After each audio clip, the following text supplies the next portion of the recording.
شهر رمضان الذي أنزل فيه القرآن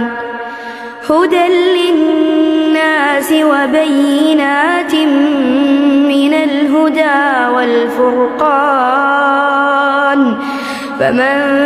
شهد منكم الشهر فليصمه ومن كان مريضا أو على سفر فعدة من أيام أخر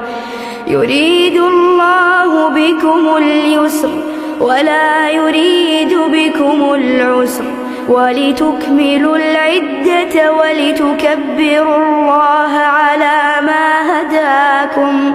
ولعلكم تشكرون.